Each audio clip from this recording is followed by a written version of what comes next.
Muy buenos días a toda la República Dominicana. Agradecido de su sintonía los domingos a esta hora de la mañana por Color Visión y nuestro canal de YouTube Espejo 360, que se transmite también domingo 1 de la tarde y 11 de la noche por Mía Visión Puerto Plata y martes y jueves a las 7 de la noche por BBTV Bávaro.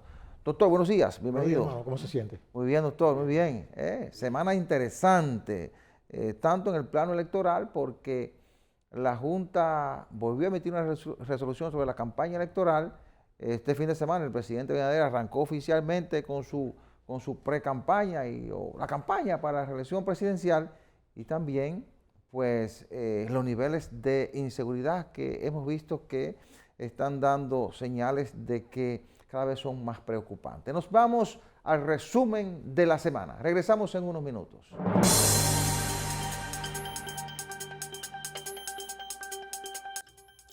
¿Qué tal, amigos? Bienvenidos a este resumen informativo Semana 360. El ministro de Salud Pública, Daniel Rivera, informó que se ha detectado un foco de contagios de dengue en el municipio de Santo Domingo Norte.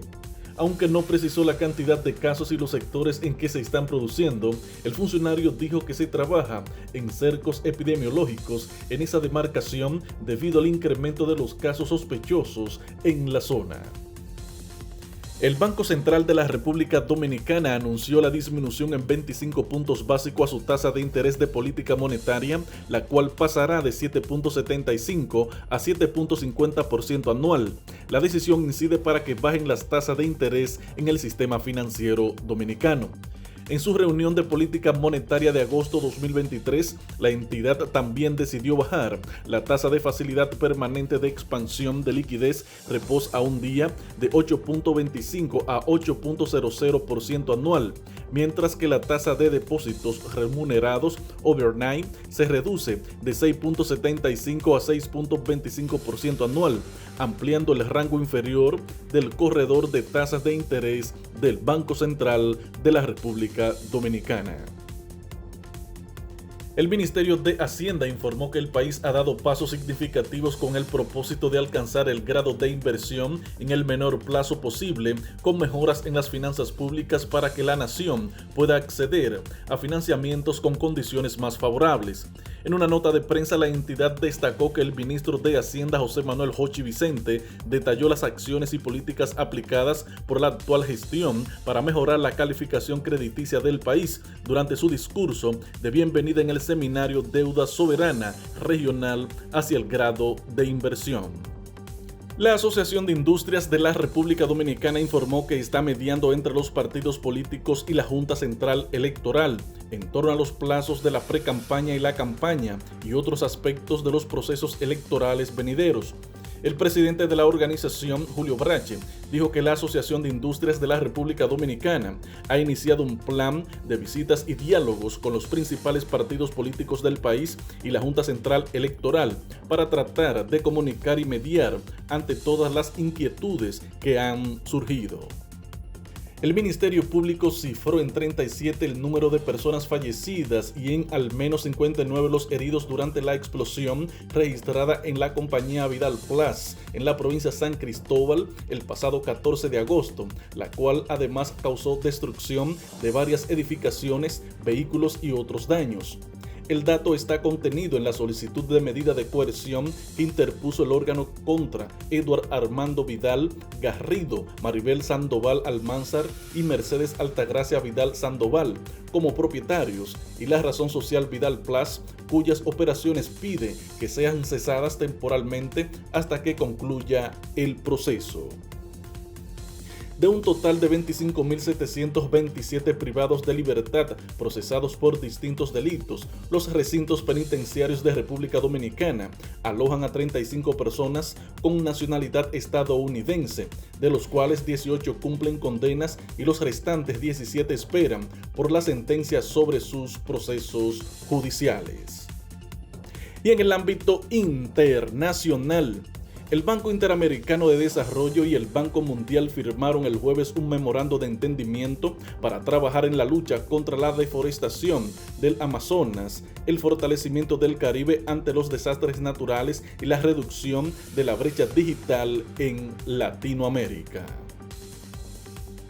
La prevalencia de sobrepeso y obesidad infantil en América Latina y el Caribe supera la media mundial en medio de una escalada alarmante del fenómeno en las últimas 2 décadas, alertó el jueves la UNICEF, que pidió a los países de la región declarar como una prioridad nacional la prevención de esta condición.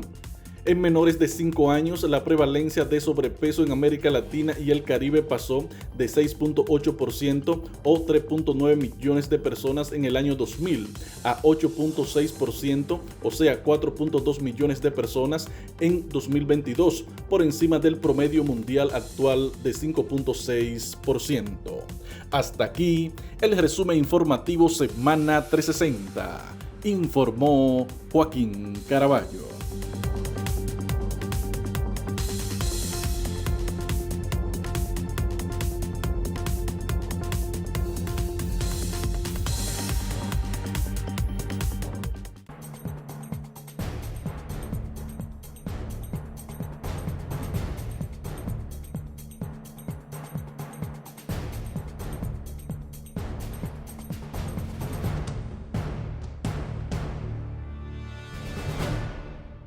La Junta Central Electoral tiene la responsabilidad de arbitrar, primero de montar y de arbitrar el proceso electoral del año 2024. En función de eso, está trabajando. Hace unas semanas emitió una advertencia de admonición a los partidos políticos y les dio un plazo hasta el 25 de agosto para retirar la propaganda política y paralizar los mítines, las marchas, las caravanas, pero ¿qué va? Los partidos hicieron caso omiso y han mantenido sus actividades políticas. Han dicho que no van a variar su calendario de campaña electoral. Y al mismo tiempo, los partidos políticos enviaron un documento a la Junta pidiéndole una revisión de la decisión porque, bueno, hay varias decisiones del Tribunal Constitucional, 4 decisiones del Tribunal Constitucional estableciendo que hay que garantizar el derecho a la libre expresión y que hay que mantenerle a los partidos políticos la posibilidad de que hagan su promoción, tanto en radio, en televisión, redes sociales, y que la Junta no podía prohibir eso, tampoco prohibir la entrega de los fondos que por ley debe entregarle a los partidos políticos. Y en atención de ese recurso, doctor, que sometieron los partidos políticos a la Junta, ese organismo entonces hizo una revisión y emitió esta semana una resolución en la que reitera su decisión de sancionar a los partidos políticos que violen la ley electoral, la ley de partidos políticos, pero hizo una revisión en función de la jurisprudencia y estableció que los partidos ciertamente, en función de eso que ha decidido el Tribunal Constitucional y el Tribunal Superior Administrativo, pueden mantener su campaña en radio, televisión, redes sociales, no así las vallas, los mítines y las marchas. Y también acogió lo referente a los fondos que por ley tienen que entregar los partidos políticos, porque el Tribunal Constitucional estableció que es violatorio de la Constitución retener los fondos de los partidos políticos. Es decir, que los partidos tuvieron una ganancia a media con la Junta Central Electoral. Y esta semana los partidos se retiraron a revisar esa decisión de la Junta, pero mantienen los de los mítines, las marchas y las caravanas, y uno espera que se puedan poner de acuerdo con relación a los mítines, las marchas y las caravanas, porque ciertamente la Junta tiene razón, aunque no tiene las garras para hacerlo, porque la Junta, ¿qué ha dicho en el recurso? Nosotros vamos a sancionar a los partidos que violen esta disposición con multa entre 1 y 200 salarios mínimos. Pero ¿eso de qué le sirve a los partidos políticos? El partido político que entienda que un mitin les reporta mayores beneficios en términos de imagen y de reporte electoral que una multa, que van a decir, bueno, vamos a hacer el mitin violando la ley y vamos a pagar la multa que es de 1 a 200 salarios mínimos. Mire. Por eso yo entiendo que la Junta y los partidos políticos deben sentarse a dialogar y buscar un nivel de entendimiento en relación a eso. Mire, una de las características que define la idiosincrasia nuestra, de dominicanos, es la actitud frente a la ley. Nosotros entendemos que solamente hay derechos, pero que no hay deberes. y la Constitución es un compendio de derechos y deberes. Por cada un derecho posiblemente haya 10 deberes. Ahora, ¿de dónde viene esa actitud nuestra frente a la ley que nos diferencia de muchos ciudadanos de otros países, como por ejemplo Estados Unidos? Sí. Yo siempre pongo Estados Unidos por ejemplo porque es, diríamos, parte importante de nosotros. Claro, siempre ha sido un referente. Exacto. Claro. Entonces, usted ve que allí la gente sabe que hay una consecuencia, es la palabra diferencial. ¿De dónde viene esa idiosincrasia nuestra? Desde la misma formación de la dominicanidad. Sí. En la colonia, ¿qué decían los primeros, la génesis de nosotros? Decía, cuando venían las normas de allá de la metrópoli, acátese pero no se cumpla. ¿Usted está oyendo? Sí. Oye, eso no tiene madre. Eso lo aprendí yo en el primer año de Derecho. Eso es una burla. Sí, que no lo decían muchachos. Mire, este país, en la cuestión de leyes, es un disparate, es un papel. Entonces, sí, acátese pero no se cumpla. Y la tiraban ahí en esa facón. Sí. Este país tiene más leyes, diríamos, que en la misma Francia, que es un compendio, ¿verdad?, de legislación y jurisprudencia. La diferencia es que eso no se cumple. Hay tantas leyes que unas chocan con otras. Unas dicen que sí y otras que no. Sí. Entonces, ¿cuál es la situación con la Junta? La Junta tiene que dar señales de autoridad, pero mientras persista este sistema que tenemos de regalarle dinero a los empresarios que se llaman políticos, que yo lo considero empresarios, porque cogen ese dinero para embolsillárselo, porque yo como ciudadano que contribuyo con parte de ese dinero, con el pago de mis impuestos, nunca he visto una rendición de cuentas de esos grupos. Y hay gente que estaba con una mano delante y otra detrás. Y después que le aprobaron un partido y le dan un dinero, sí, entonces resulta que los tipos viven en una torre de 40 pisos y viajan continuamente con cargo al dinero nuestro. Hay que reclamarle transparencia. Yo aspiro, claro, antes de yo marcharme de este planeta, por lo menos que eso se elimine, porque ellos siguen recibiendo el dinero de nosotros, también el dinero sucio, el limpio, el medio limpio y de todo tipo. Así es. Y hace lo que le da su gana. Entonces, si la Junta no tiene mecanismos para someter a la obediencia, ¿por qué razón? Porque no tiene régimen de consecuencia. Sí. Entonces, si aquí, por ejemplo, imagínense usted, no se puede... Pero ¿qué penalidad usted dijo? No lo tiene usted porque los mismos líderes de los partidos políticos se las ingenian para no darle las herramientas que necesitan cuando se modifican las leyes en el Congreso Nacional. Pero es que ellos están en el Congreso. Claro, los partidos políticos son los que dirigen este país porque ellos están en el Congreso y aprueban lo que ellos les da la gana. Mire las sanciones que impusieron, de 1 a 200 salarios mínimos. ¿Qué van a hacer? Pero eso... Esos son 3 cheles para un partido político. Eso me recuerda, qué bueno, la experiencia. Sí. Me recuerda cuando yo empecé como abogado, una famosa ley de control de precios. Oiga bien, la ley 13, que los abogados de la vieja guardia recordarán eso. Un tipo lo condenaban, por ejemplo, a 1,000 pesos, un jugador de paz, y el tipo se reía, yo me gané 20,000. O sea, él sigue violándola. Pagaban 1,000 y se había ganado 19, entonces, violando la ley. ¿Usted qué entiende? No sirve para nada. Es decir que, vuelvo y reitero, yo creo que esa decisión de darle dinero a los partidos políticos ha hecho más daño que bien, porque ha dañado la institucionalidad. Sí, pero hay una contradicción en todo esto porque nosotros como sociedad, y yo soy reiterativo en esto, hace un tiempo pedimos separar las elecciones cada 2 años, porque era un problema que fueran juntas. Exacto. Luego la unificamos porque íbamos a pasar 4 años en campaña, porque pasábamos 4 años en campaña. La unificamos para hacer el mismo año y seguimos con los mismos 4 años en campaña. Entonces, la Junta ha intentado hacer algo.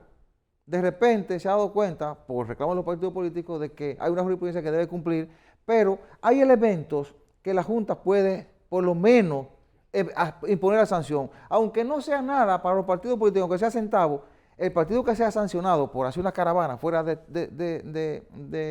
tiempo, por lo menos va a sentir que fue sancionado. Mire, y por lo menos eso, por lo menos la sanción moral, doctor. Sí. Mire, muy breve, nosotros hemos abusado de nuestra buena suerte desde el punto de vista político.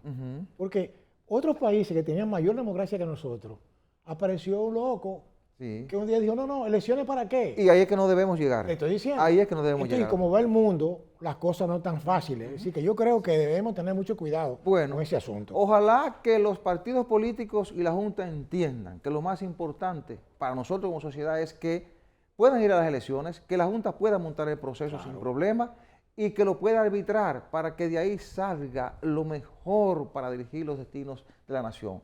Y que una confrontación no le conviene ni a la Junta ni a los partidos políticos. Así que ojalá que puedan reunirse en los próximos días y llegar a algún nivel de entendimiento. Nos vamos a la pausa y regresamos en unos minutos.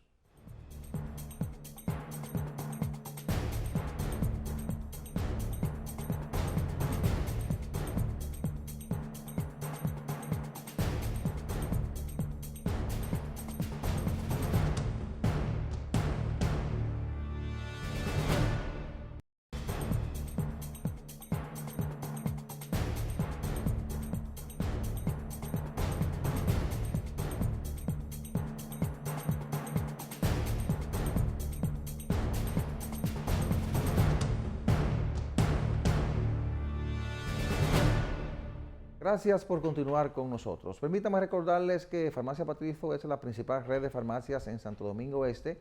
Tiene su sede principal en la Avenida Venezuela 75, sucursales en la Avenida España, próximo a las Américas, en la autopista de San Isidro frente al periódico Diario Libre, en la Avenida Ecológica y en Ciudad Juan Bosch. Farmacia Patricio, calidad y buenos precios. Esta semana ocurrió algo preocupante, doctor. Mire, esta semana trasladaban en un vehículo de la Dirección de Prisiones a 3 reclusos para un proceso judicial en el Tribunal de San Pedro de Macorís. En la ruta le atravesaron un vehículo, un camión, en la carretera Mella, y más atrás llegó una jipeta Ford Explorer negra y abrieron fuego contra el vehículo de prisiones. Se llevaron a los 3 reclusos y al chofer lo hirieron y lo dejaron próximo a guerra.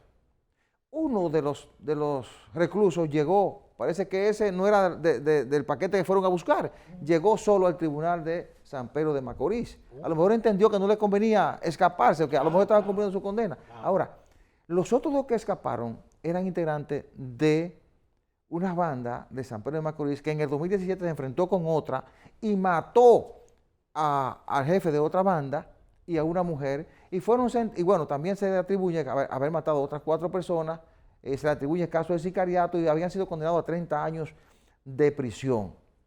Pero también esta semana encontraron muerto a un oficial próximo al destacamento de Ciudad Juan Bosch, en la Avenida Ecológica. El cadáver estaba atado en las piernas y manos con un tiro en la frente. Encontraron su pistola 9 milímetros y sus documentos. Esa persona, ese oficial, era seguridad de un juez de la Suprema Corte de Justicia. Si observamos lo que pasó ahí, en el ataque a ese camión de la Dirección de Prisiones y la muerte de ese oficial, nos vamos a dar cuenta que estamos llegando a niveles que deben ser muy preocupantes, porque cuando la sociedad llegan a ese punto es porque el crimen organizado está tomando poder y está llegando a un punto que es el de mayor peligrosidad para la estabilidad de una nación. Mire, yo tengo un amigo que trabajó en asuntos de inteligencia y hasta trabajó para los Estados Unidos también, Sí. amigo de larga data, que me dijo a mí realmente lo que está sucediendo hoy, me lo dijo hace más de 10 años. Me dijo, mira, la guerra en contra del narcotráfico es una guerra perdida. Oye la palabra que me dijo ese señor. Me dijo, mira, te voy a decir por qué, en pocas líneas. Primero, maneja tanto dinero como el Estado más poderoso del mundo. Segundo, la complicidad generalizada. Oiga, ahí no hay fuerza humana que resista el poder de ese dinero. Entonces aquí, este país es una especie como diríamos, de frontera abierta para el mundo. Aquí viene cualquier cosa, trae cualquier cosa y hace lo que le da la gana. Te lo quise resumir así, porque realmente si nosotros no despertamos de este largo sueño invernal que estamos viviendo, despertaremos hacia una pesadilla. Bueno, así es. Oiga usted. Mire, esta es una señal para que los organismos de inteligencia hagan las investigaciones necesarias, sigan a quien haya que seguir, apliquen los mecanismos de prevención y de enfrentamiento a esos sectores peligrosos. Si se nos va de las manos la seguridad ciudadana, si se pierde ese nivel de confianza y seguridad que tenemos como país, que trae las inversiones, que nos trae los turistas, que nos ha permitido crecer tanto en los últimos años, vamos a desaparecer como sociedad. No perdamos esos de vista. Señores, nos vamos a la pausa. Al regreso, una interesante conversación con Carlos Segura Foster, miembro del Comité Central del Partido de la Liberación Dominicana, PLD, y ex administrador del Banco Agrícola. Regresamos en unos minutos.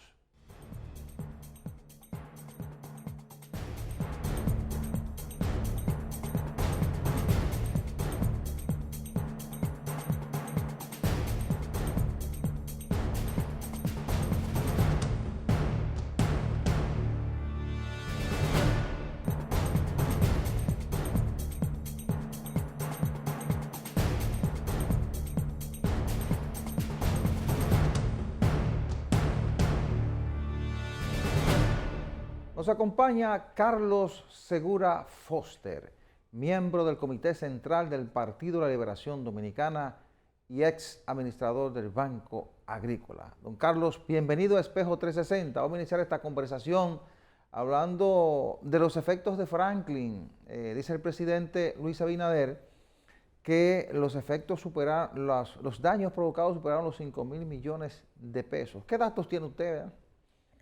Bueno, en primer lugar, mi gratitud por su amable invitación. Me complace mucho estar aquí. ¿Cómo no? Lo disfruto los sábados a las 7 de la mañana. Los domingos. Los domingos a las Sí, 7 de la sí. mañana. Correcto. Sí. Sí.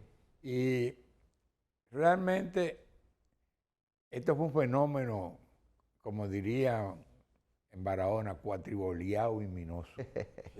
Porque traía una trayectoria para atravesar por el centro de la isla La Hispaniola, Sí. en lugares entre San Cristóbal y la provincia de Azua. Ajá.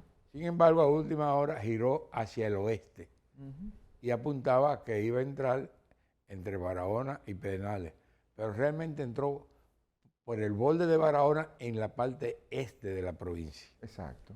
Lo lógico era que si seguía la trayectoria saliera por Montecristi, pero tampoco salió por Montecristi. Giró por el centro y fue a salir por Puerto Plata. Era cuatriboleado. Sí, definitivamente giró y siguió así con un curso errático, porque entrando a Estados Unidos se convirtió en huracán 4. Así es, así es. Por aquí pasó siendo una tormenta, que los vientos nunca excedieron los 85 kilómetros por hora. Así es.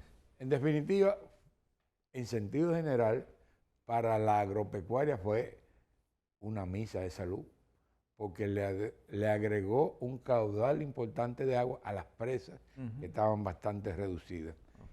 Y como las lluvias generalmente fueron mansas en la mayoría de los lugares, pues no hubo esos daños tan significativos como tradicionalmente se producían, por ejemplo, en la loma de Barahona, que para esta época de ciclón, generalmente el café está ya parido. Ahora no sufrió nada. En Azua se afectaron algunas plantaciones, unas 3 o Plátanos. 4.000 tareas entre plátano y guineo.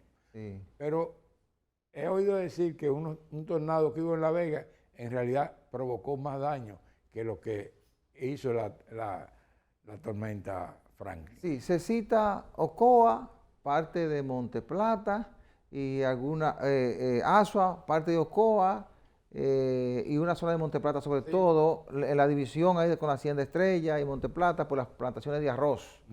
Caminos que estaban dañados, Ajá. obviamente le aumentó el daño, ¿Qué pero realmente las inundaciones al arroz no le hacen daño, ¿no? Así es. ¿Qué procede con su experiencia de muchos años en el Banco Agrícola? ¿Qué procede en materia de acompañamiento de parte de las autoridades del Banco Agrícola a los productores que de una u otra forma son afectados cuando pasa un fenómeno como este? Bueno, las noticias que han anunciado tanto el ministro de Agricultura como el administrador del Banco Agrícola son las adecuadas, Sí. porque el ministro ha anunciado resarcirle a los que perdieron su predio de plátano y guineo, de resarcirle con nuevas plantas para sembrar y prepararle los terrenos de manera gratuita.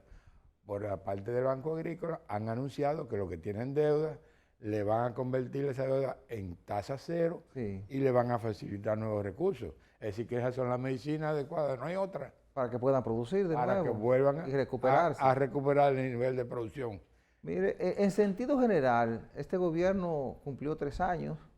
¿Cómo usted lo evalúa en materia de producción agropecuaria y del respaldo que se le ha dado al sector productor? En una ocasión el presidente llegó a anunciar tasa cero cuando los insumos estaban demasiado elevados y se hacía prácticamente imposible producir, además de las dificultades para las importaciones por lo del COVID-19.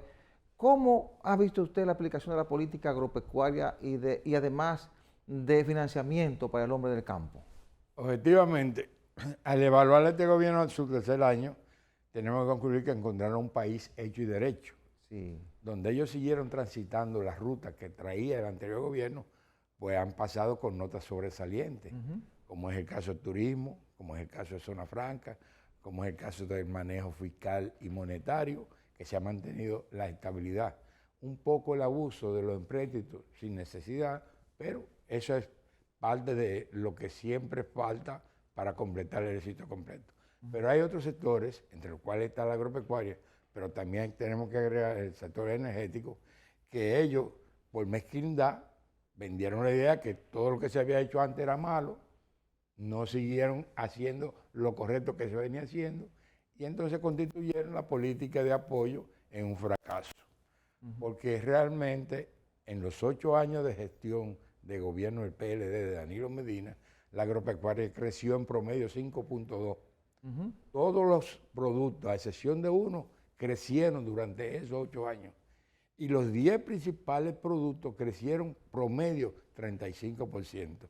Aquí los alimentos nunca faltaron y se mantuvieron a precios asequibles, al extremo que se demuestra con las estadísticas que el precio de venta de los alimentos siempre estuvo por debajo del índice de precio del consumidor, es decir, de la inflación, que dicho sea de paso, en los 8 años se mantuvo dentro del rango meta. No, Carlos, para ponerlo en contexto de mi pregunta, y como usted es una persona de origen campesino, porque que me honra a mí compartir también lazos familiares con usted, a través de los Espinosa, ¿verdad? Así es.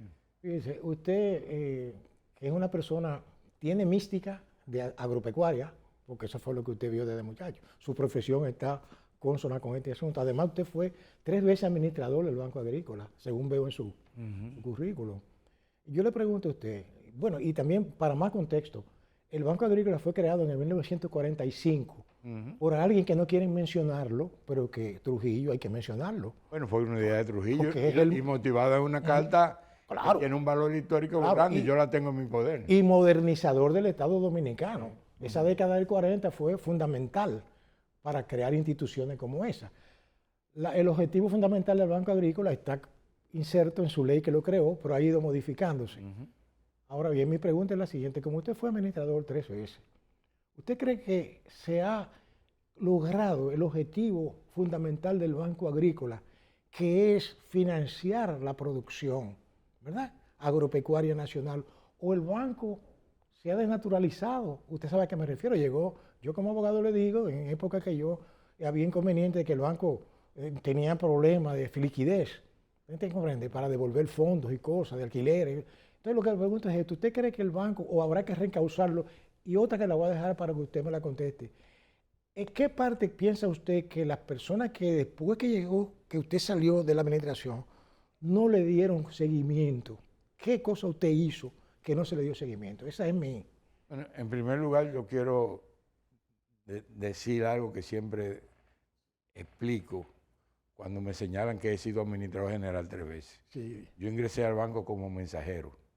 Y para mí ese es el orgullo. Ok. Claro. Porque Que ascendió hasta lo carrera. máximo. ingresando como mensajero, sin ser del partido, Exactamente. escalé a la posición número 3 en jerarquía Exacto. en los gobiernos tanto del PRD como del Partido Reformista. Muy bien. O sea, sí, muy buena. Sí, muy eso buena. es lo que para mí constituye un mérito. Exacto. Ese es mi orgullo.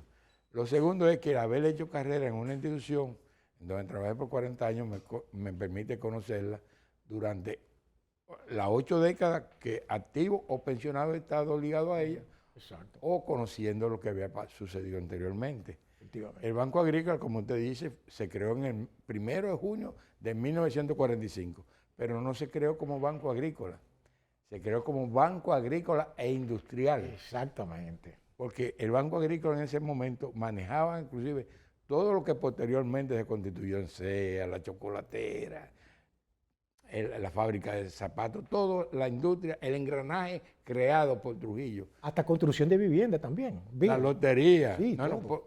2 años después, entonces, además de Banco Agrícola e Industrial, fue hipotecario. Exactamente. Y Sí. de ahí fue que vino en el 59 la ley que obliga a los inquilinos a depositar Exacto. los depósitos a los dueños de casa en el Banco Agrícola. Ok. Eso se modificó en el año 1987 para un poco regularlo más. Como parte de eso, todas las instituciones en la vida tienen etapas de florecimiento y de dificultades.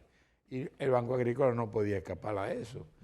Entonces, en la década de los 80, que se produjo unas situaciones que, al igual que ahora, fue de muchas dificultades, tenemos que recordar que hubo de firmarse un acuerdo con el Fondo Monetario Internacional, que creó una situación de inflación que, entre otras cosas, provocó una poblada que en un día hubo cientos de muertes. Entonces, eso creó una situación de dificultad y por eso entonces el Banco Agrícola se abocó a políticas que le permitieran fondear en adición al capital propio, capital de tercero.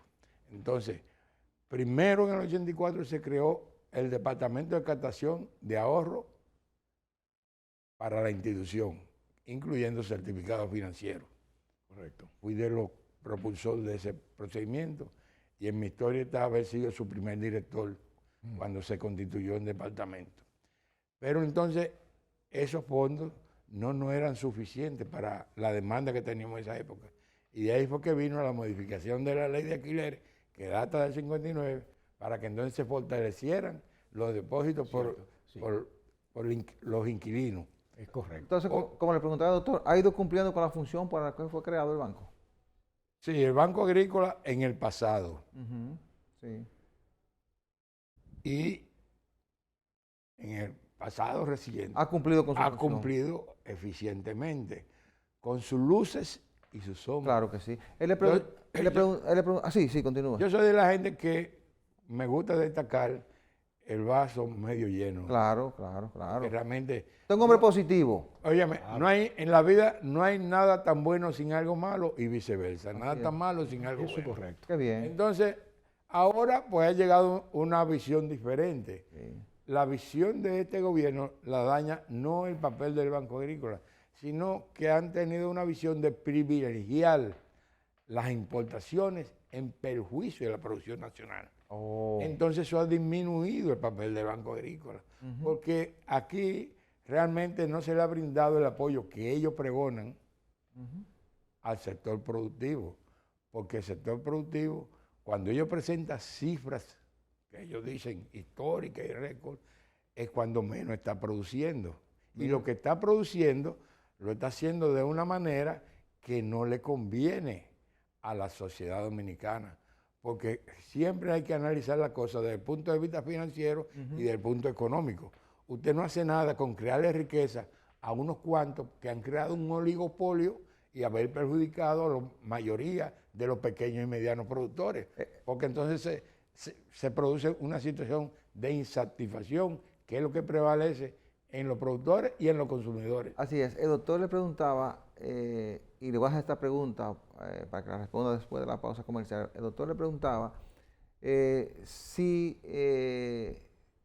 se ha ido cumpliendo con cosas que usted entiende que debieron hacerse o que no hizo y que debieron hacerse en el futuro. Así que le dejo la pregunta en el aire para que la conteste después de la pausa comercial. Regresamos en unos minutos.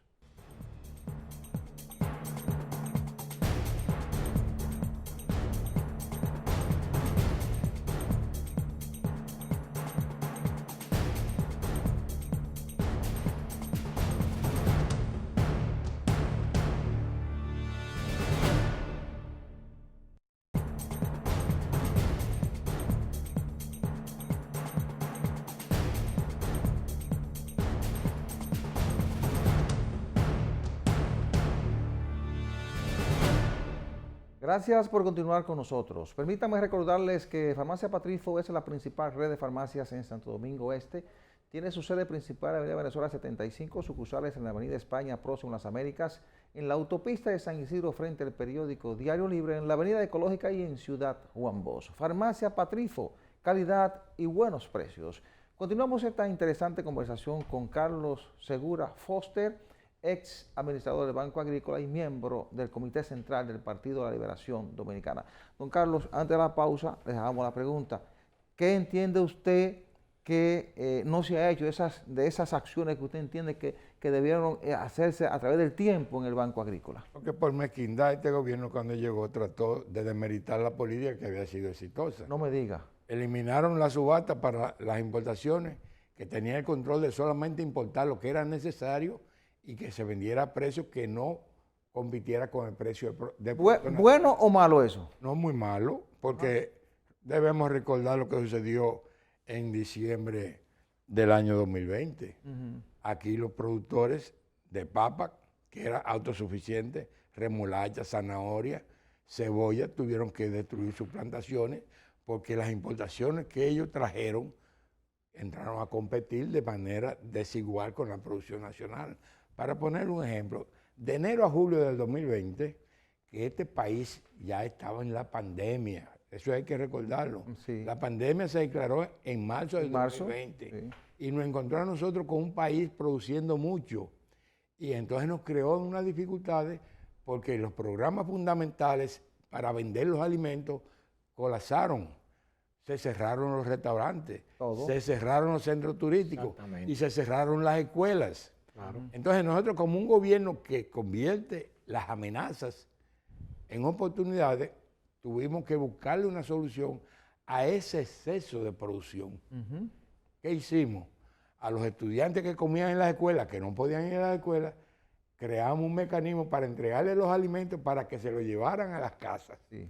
Pero el presidente dijo, pero no le manden a los 3 muchachos, mándenle a los 3 muchachos que van a la escuela, pero mándenle al padre y a la madre que no van a poder salir de la casa, Claro. para que ellos coman también. Buena idea. Entonces, fue un mecanismo de distribución que se ejecutó concomitantemente con un programa que llevábamos alimentos casa por casa, comprando al gobierno y repartiéndolo, pero protegiendo al productor nacional, que no le permitimos que perdiera su alimento porque lo dedicamos a regalar.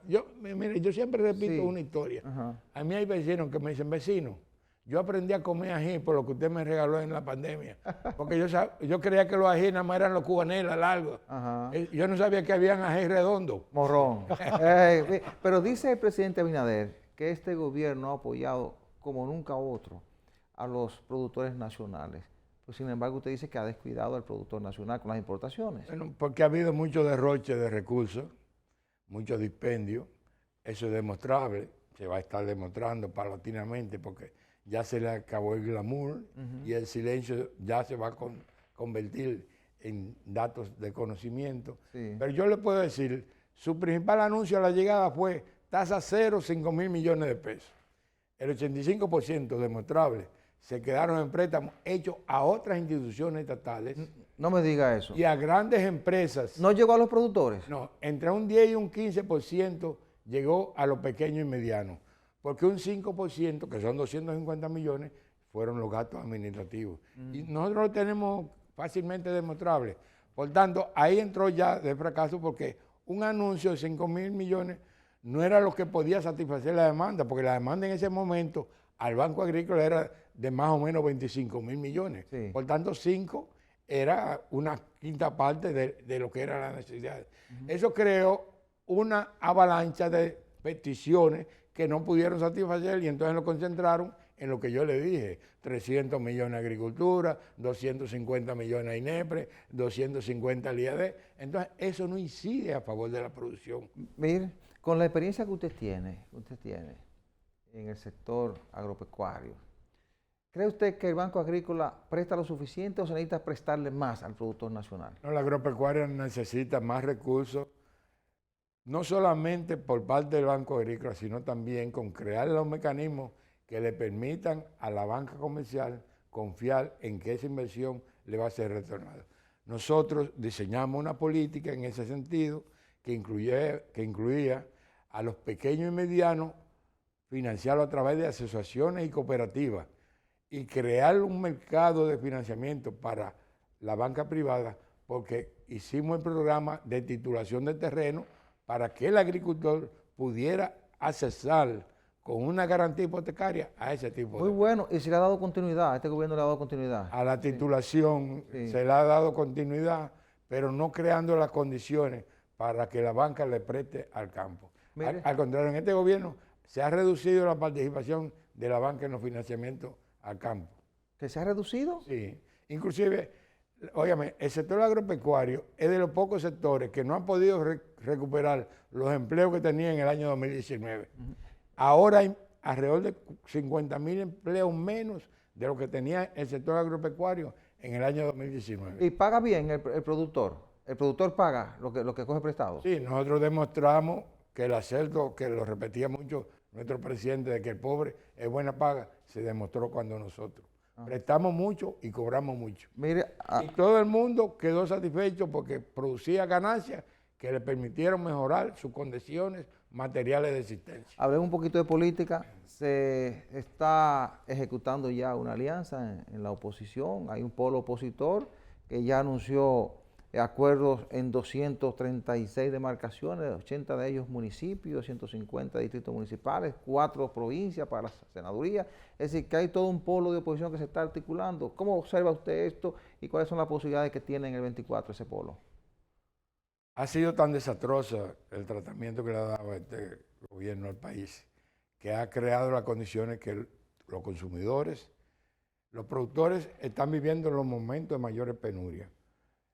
Han privilegiado las importaciones y esas importaciones, al contrario de lo que debía ser, han aumentado los precios, porque el consumidor está pagando los precios más elevados de la historia de todos los alimentos. Aquí no se concebía que el pollo llegara a 100 pesos y que la papa llegara a 90 pesos el kilo y que el plátano llegara hasta 50 pesos, para citar 3 ejemplos. Entonces, hay un clamor nacional de que la situación creada por este gobierno, que entre otras cosas ha traído los apagones de nuevo que habían desaparecido, hay que sustituirlo. Y por eso el acuerdo se llama Rescate RD, Rescate República Dominicana. A esto se han sumado todas las fuerzas que no concuerdan con el actual gobierno y eso va a ir creciendo, porque esa cantidad de provincias, municipios, que ya usted conoce, en los próximos días va a seguir en aumento, porque, vuelvo y repito, se ha constituido en un clamor nacional que todas las fuerzas vivas tenemos que rescatar este país del mal gobierno que tenemos hoy en día. Don Carlos, hay algo importante que quiero señalarle, y que usted me lo conteste, ya como político, no como... Fíjese, sin embargo, todo frente político que busca desplazar a una realidad, que es que hay un grupo en el poder, y el poder tiene fuentes inagotables de recursos que le permiten salvar cualquier situación. No así la oposición, que no cuenta con ciertos factores, creo que usted sabe bien, porque usted es un hombre también de mucha experiencia. Pero yo observo de que uno de los factores fundamentales en todo frente es la integridad. La palabra integridad significa unidad, coherencia, ¿verdad? Y yo veo que hay como un desmoronamiento de grupos componentes de ese acuerdo. Por ejemplo, en el caso del PRD, que he visto que una serie de dirigentes históricos de ese país, conocidos por su beligerancia, ¿verdad?, en el plano político, están renunciando. Veo también que aunque ha parado un poco el desguace, como yo le llamo, de gente que renuncia de uno y se va para el otro. ¿Sabe cómo es este país? Que es cuestión de reciclado nada más, reciclaje. Pero yo veo que también dentro del mismo PLD continúa también, aunque con más bajo impacto, ese nivel de renuncias. Entonces me pregunto, ¿no cree usted que afecta la coherencia? Porque también el grupo que es el enemigo común, entre comillas, que es el gobierno de ustedes, o sea, yo digo del frente, se fortalece en la medida que se debilita el frente. Yo le pregunto, ¿usted cree que esa situación carece de importancia política o a ustedes les preocupa que se esté dando esa situación de desmoronamiento en un componente esencial de ese grupo, como es el intermediario, que es el caso del PRD? No, nosotros estamos contentos de que este gobierno se va, porque es que las condiciones de vida han creado el ambiente para que toda la población se sume, porque no aguanta. Al pueblo, dicho en dominicano, se lo está llevando el diablo. Entonces, yo le voy a contestar en el mismo orden que usted puso la situación. Ese desguace que ahora se anunció ayer del PRD, toda esa gente que están ahí, yo le puedo certificar que están apoyando a Luis Abinader desde los resultados de las elecciones municipales del 2020. Cuando los resultados de las elecciones del 2020, todavía Abinader estaba entre 45 y 50 y no llegaba a 50 más 1. Entonces él se propuso y lo logró, unificar algunas fuerzas que eran hasta cierto punto afines, pero no estaban 100% con él, para llegar a ese porcentaje. Y conquistó a esos dirigentes del PRD que estaban... Que lo oficializaron ahora. Que lo oficializaron ahora, pero que estaban en el gobierno. Entonces lo atrajo, creándole condiciones desde ese momento. Y logró un anuncio público de una figura que todo el mundo sabe quién lo estaba ocupando, que fue el acto del apoyo de David Collado. Entonces, eso creó una situación de la avalancha que se había generado por los malos resultados municipales para, en ese momento, el gobierno, conjuntamente con esos anuncios, y volvió el 50%, llegando al 51 o al 52. Ahí, fichi. Entonces, realmente esa gente estaban ahí desde ese tiempo. En el caso de nosotros, que usted señala, pues yo le aseguro que por cada uno que se ha ido han venido 10. Entonces, es bueno que se den el reciclaje. Pero en otros escenarios, yo he dicho, he repetido y lo digo porque yo lo digo con sinceridad, siempre a un político es preferible un reencuentro con un ex compañero que un encuentro con uno que no ha sido compañero y que usted no lo conoce. Por tanto, el rescate RD tenga en cuenta que se está dando entre los 3 partidos que de una manera u otra está presente Juan Bosch, que es el que nos orienta a los unos y a los otros. Por tanto, ese hilo unificador va a hacer posible que esta masa que hoy está llamada a ser la que desplace al actual gobierno siga creciendo día a día. Mire, don Carlos, agradecemos su participación en Espejo 360. Un mensaje breve para la despedida. Bueno, pedirle a la población dominicana que no se desespere.